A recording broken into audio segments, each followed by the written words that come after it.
बिस्मिल्लाहिर्रहमानिर्रहीम।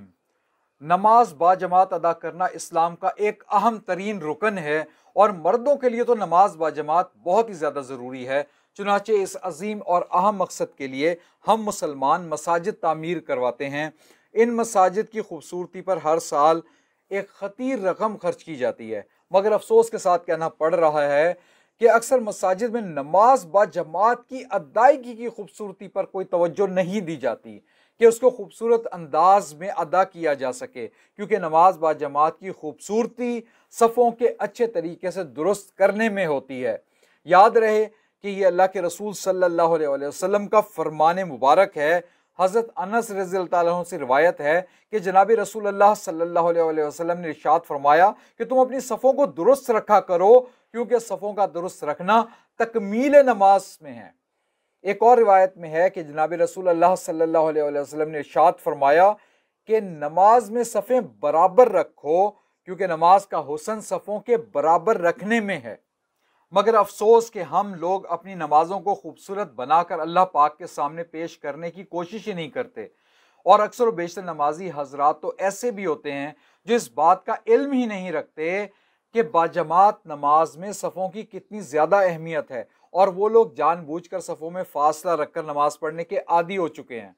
उलमा हजरात को चाहिए कि वो हर नमाज बाजमात में और ख़ास तौर पर जुमे की नमाज खड़ी होने से कबल भी 1-2 मिनट लगाकर नमाजियों को ज़ोर देकर इस बात की तलकीन किया करें। अमूमी तौर पर ना कहा करें सिर्फ, बल्कि ज़ोर देकर कहा करें कि अपनी सफ़ों को सही तरीके से दुरुस्त करो और इसमें खला ना छोड़ो। मैंने सिर्फ अहले हदीस मुसलमानों को सुन्नत के मुताबिक सफ़ें बनाते हुए देखा है, जबकि बाकी मसाजिद में तो बहुत ज़्यादा इस्लाह की ज़रूरत है। जहाँ पर बाज़ नमाजी तो ऐसे भी देखे गए हैं जो इकामत के दौरान ही, यानी कि जब नमाज खड़ी होने के लिए इकामत कही जाती है उसके दौरान ही दाएं और बाएं खड़े हुए नमाजियों को कोनियां मार मार कर सफ़ों में खला पैदा करने की कोशिश कर रहे होते हैं। इनको परेशानी शुरू हो जाती है कि कोई नमाजी इनको छू ना जाए। हालांकि सफ़ों के दरमियान खला छोड़ने पर बहुत सख्त वईद आई है कि बाज़ आइमा कराम बेचारे वो कर रहे होते हैं, इसके ऊपर कोशिश कर रहे होते हैं, हर नमाज के वक्त बेचारे खड़े होकर सफ़ों को दुरुस्त करवा रहे होते हैं। ऐसे चंद एक आइमा कराम देखे हुए हैं, लेकिन अक्सर आइमा कराम को बड़ी जल्दी होती है नमाज खड़ी कराने की। ख़ास तौर पर आप लोगों ने देखा होगा कि तरावियों की नमाज के अंदर जब 4 या 8 नमाजें तरावी पढ़ने के बाद कुछ नमाजी नीचे से सफ़ से निकल जाया करते हैं, तो जो इमाम साहब हैं वो इतना भी टाइम नहीं देते कि वो जो दरमियान में खलल पैदा हो गया कि नमाजी उसको पुर कर लें। वो तरावियों की नमाज उनको पढ़ाने की इतनी शायद जल्दी होती है कि वो पीछे देखते ही नहीं, मुड़ के देखने की जहमत ही गवारा नहीं करते कि भाई पहले पीछे मुड़ के देख लें कहीं कोई नमाजियों के दरमियान खलल तो नहीं है, पहले उसको पूरा कर दिया जाए, फिर वो तरावी की नमाज जो है खड़ी कर दी जाए। तो नमाजियों को भी चाहिए, हर नमाजी को खुद से भी चाहिए, बहुत ज़रूरी है कि वो हर शख्स को इस तरह खड़ा होना चाहिए कि अपने साथ वाले के कंधे के साथ कंधा और पाँव के साथ पाँव पूरा मिला हुआ होना चाहिए। दरमियान में कोई खला वाक़या नहीं होना चाहिए। रसूलुल्लाह सल्लल्लाहु अलैहि वसल्लम ने खला के पुर करने का हुक्म फरमाया है।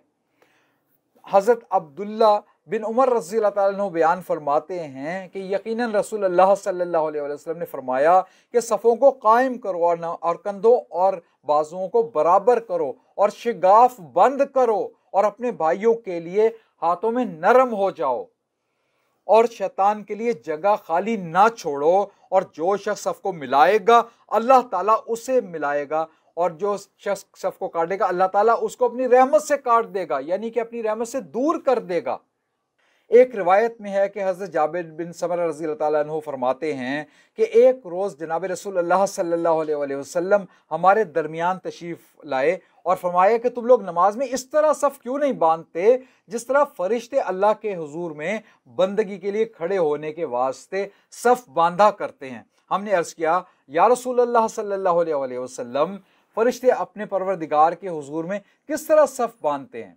तो आप सल्लल्लाहु अलैहि वसल्लम ने इरशाद फरमाया कि वो पहली सफ़ों को पूरी करते हैं और सफ़ में बिल्कुल बराबर बराबर खड़े होते हैं। फिर हज़रत अबू हुरैरा रज़ी अल्लाह तआला अन्हु से रिवायत है कि जनाब रसूलुल्लाह सल्लल्लाहु अलैहि वसल्लम ने इरशाद फरमाया कि इमाम को दरमियान में रखो, यानी सफ़ बंदी इस तरह करो कि इमाम के दाएं और बाएं जानिब के आदमी बराबर हों और सफ़ के खला को बंद करो। इन सही अहादीस से भी मालूम हुआ कि सफ़ का सही और दुरुस्त रखना नमाज के हुस्न और ख़ूबसूरती में से है। इसका हुक्म रसूलुल्लाह सल्लल्लाहु अलैहि वसल्लम ने दिया है। अगर सफ़ की दुरुस्तगी सही ना होगी तो नमाज के अंदर नक्स लाजिम आएगा। सफ़ों की दुरुस्तगी और इनका सीधा होना रुकू ही में नहीं बल्कि क़याम से ही ज़रूरी और लाजिम होता है।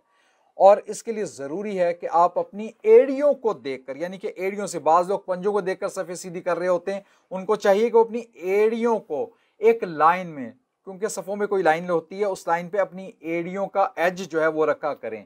यानी कि वो एज जो है वो उसका एज रखना चाहिए सफ़ों की उस लाइन के ऊपर, अपनी पैर को उसके आर पार ना रखें। नबी करीम सल्लल्लाहु अलैहि वसल्लम पहले सफ़ें दुरुस्त फरमाया करते थे लोगों की, फिर नमाज शुरू फरमाया करते थे। अगर सफ़ों में नक्स होता तो आप सल्लल्लाहु अलैहि वसल्लम इस्लाह फरमा दिया करते थे।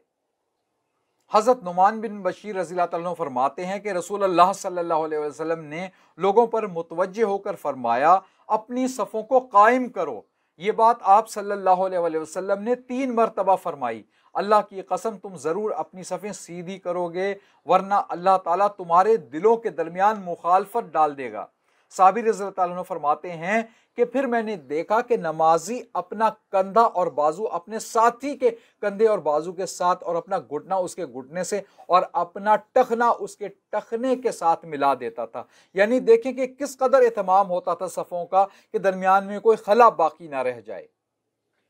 सैयदना अब्दुल्ला बिन उमर रज़ी अल्लाह ताला अन्हु से रिवायत है कि रसूलुल्लाह सल्लल्लाहु अलैहि वसल्लम ने फरमाया कि सफ़ों को कायम करो, मूंढों को बराबर करो, और खाली जगहों जो सफ़ों के दरमियान रह जाती हैं इनको बंद करो। अपने भाइयों यानी कि अपने नमाजी भाइयों के लिए नरम हो जाओ, और शैतान के लिए सफ़ों में जगह ना छोड़ो। जो शख्स सफ़ मिलाएगा अल्लाह ताला भी उसको अपनी रहमत से मिलाएगा, और जो शख्स सफ़ को काटेगा अल्लाह ताला भी इसको अपनी रहमत से काट देगा, यानी कि अपनी रहमत से दूर कर देगा। अस्तग़फिरुल्लाह। फिर सैयदना अनस रज़ियल्लाहु अन्हु से रिवायत है कि रसूलुल्लाह सल्लल्लाहु अलैहि वसल्लम ने इरशाद फरमाया कि सीसा पिलाई हुई दीवार की तरह अपनी सफ़ों को मिलाओ।